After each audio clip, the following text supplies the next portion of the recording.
Genesis chapter 3.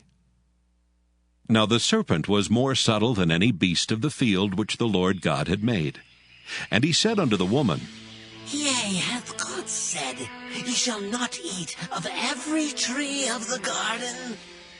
And the woman said unto the serpent, We may eat of the fruit of the trees of the garden. But of the fruit of the tree which is in the midst of the garden, God hath said, Ye shall not eat of it, neither shall ye touch it, lest ye die. And the serpent said unto the woman, Ye shall not surely die.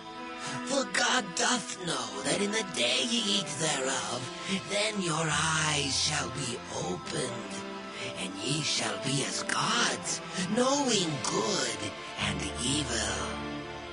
And when the woman saw that the tree was good for food, and that it was pleasant to the eyes, and a tree to be desired to make one wise, she took of the fruit thereof, and did eat, and gave also unto her husband with her, and he did eat. And the eyes of them both were opened, and they knew that they were naked. And they sewed fig leaves together, and made themselves aprons. And they heard the voice of the Lord God walking in the garden in the cool of the day. And Adam and his wife hid themselves from the presence of the Lord God amongst the trees of the garden. And the Lord God called unto Adam, and said unto him, Where art thou? And he said, I heard thy voice in the garden, and I was afraid because I was naked, and I hid myself. And he said, Who told thee that thou wast naked? Hast thou eaten of the tree whereof I commanded thee that thou shouldest not eat? And the man said, The woman whom thou gavest to be with me, she gave me of the tree, and I did eat. And the Lord God said unto the woman, What is this that thou hast done?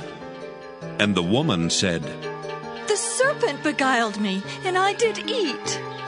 And the Lord God said unto the serpent, Because thou hast done this, thou art cursed above all cattle, and above every beast of the field.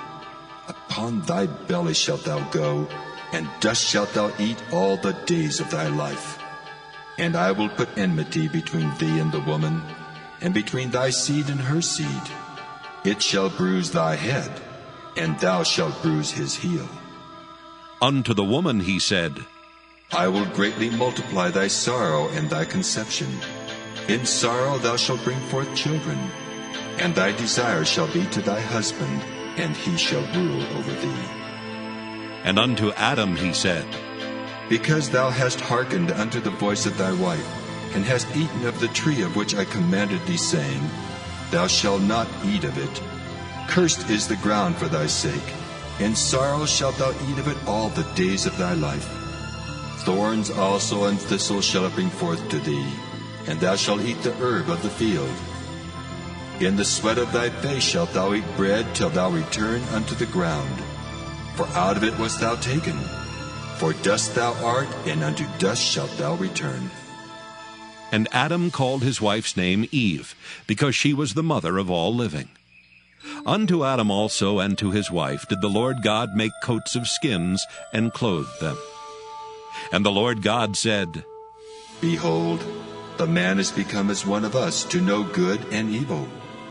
And now, lest he put forth his hand, and take also of the tree of life, and eat, and live forever. Therefore the Lord God sent him forth from the garden of Eden to till the ground from whence he was taken. So he drove out the man, and he placed at the east of the garden of Eden cherubims, and a flaming sword which turned every way to keep the way of the tree of life.